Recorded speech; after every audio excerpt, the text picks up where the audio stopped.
सोचकर देखिए, क्या किसी को चोट पहुंचाना कभी कानूनी हो सकता है? सुनने में थोड़ा अजीब लगता है ना? लेकिन कानून के पास इसका एक बड़ा ही दिलचस्प जवाब है। और ये जवाब स्पोर्ट्स से लेकर मेडिकल ऑपरेशंस तक हर चीज पर असर डालता है। तो चलिए इसे समझते हैं। तो सवाल बिल्कुल साफ है। मान लीजिए कोई किसी एक्टिविटी के लिए हाँ बोलता है, अपनी रजामंदी देता है और उस दौरान उसे चोट लग जाती है। तो क्या जिसने चोट पहुंचाई वो एक अपराधी है? अब इसका जवाब उतना सीधा नहीं है जितना लगता है। इसको आसान बनाने के लिए एक उदाहरण लेते हैं, सीधा कानून की किताबों से। कल्पना कीजिए दो लोग हैं, हम उन्हें ए और जी कहेंगे। बस मजे के लिए वो एक दूसरे के साथ फेंसिंग यानी तलवारबाजी करने का फैसला करते हैं। सब कुछ ठीक चल रहा है, दोनों बिल्कुल फेयर प्ले कर रहे हैं, नियमों के हिसाब से कोई चीटिंग नहीं। लेकिन खेल खेल में अचानक एक हादसा हो जाता है। ए से गलती से जेड को चोट लग जाती है। तो यहां आता है असली सवाल, क्या ए ने कोई अपराध किया है? ये जानते हुए भी कि जेड ने खुद इस तलवारबाजी के लिए हां की थी? इसका जवाब हमें मिलेगा सीधा कानून में।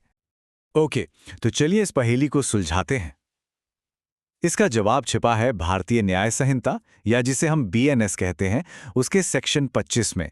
ये सेक्शन ठीक ऐसी ही स्थितियों के लिए बनाया गया है। और ये कानून सरप्राइजिंगली काफी साफ है।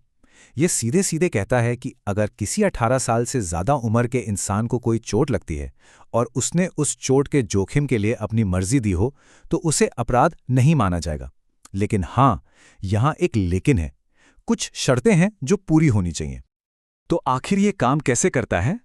इसे समझने का सबसे अच्छा तरीका है एक चेकलिस्ट। सोच लीजिए कि सेक्शन 25 में एक 4 पॉइंट चेकलिस्ट दी गई है। अगर ये चारों पॉइंट टिक हो जाते हैं, तभी उस काम को अपराध नहीं माना जाएगा। तो ये चेकलिस्ट क्या है? नंबर 1, मौत या कोई गंभीर चोट पहुंचाने का इरादा नहीं होना चाहिए। नंबर 2, ये भी नहीं पता होना चाहिए कि जो काम हो रहा है उससे मौत या गंभीर चोट हो सकती है। नंबर 3, जो इंसान सहमति दे रहा है उसकी उम्र 18 साल से ऊपर होनी जरूरी है। और आखिरी नंबर 4, उसने अपनी वैध सहमति दी हो। अब यहां सहमति का मतलब समझना जरूरी है। ये दो तरह की हो सकती है। एक होती है एक्सप्रेस, मतलब साफ साफ बोलकर या लिखकर दी गई। दूसरी होती है इम्प्लाइड, यानी जिसे मान लिया जाता है। जैसे हमारे फेंसिंग वाले उदाहरण में, जब जेड ने मैच के लिए हां कहा तो यह भी मान लिया गया कि खेल में लगने वाली मामूली चोटों का जोखिम उसे मंजूर है। इसी को कहते हैं इम्प्लाइड कंसेंट। ओके, तो अब कानून तो समझ आ गया, अब समय है इसको लागू करने का। चलिए वापस चलते हैं ए और जेड के पास और देखते हैं कि उनका फेंसिंग मैच हमारी 4 पॉइंट की चेकलिस्ट पर खरा उतरता है या नहीं। तो चलिए टेस्ट करते हैं। पॉइंट नंबर 1, इरादा। उनका मकसद क्या था? मनोरंजन, किसी को गंभीर चोट पहुंचाना नहीं। तो ये टेस्ट पास। पॉइंट नंबर 2, जानकारी।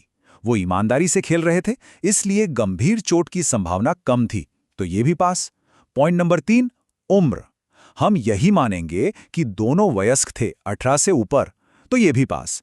और आखिरी में पॉइंट नंबर 4, सहमति। जेड ने फेंसिंग के लिए हां की, मतलब उसने इम्प्लाइड कंसेंट दिया। ये भी पास हो गया। तो नतीजा बिल्कुल साफ है, क्योंकि ये फेंसिंग मैच चारों शर्तें पूरी करता है। कानून के हिसाब से ए ने कोई अपराध नहीं किया। जेड को जो चोट लगी वो एक दुर्भाग्यपूर्ण हादसा था, कोई आपराधिक काम नहीं। ठीक है, तो ये फेंसिंग वाला केस तो सुलझ गया। लेकिन ये सिद्धांत हमारी रोज की जिंदगी के लिए इतना जरूरी क्यों है? इसका असर आप देखेंगे सिर्फ फेंसिंग या ऐसे खेलों तक नहीं है, ये हमारे समाज के बिल्कुल बुनियादी स्तर पर काम करता है।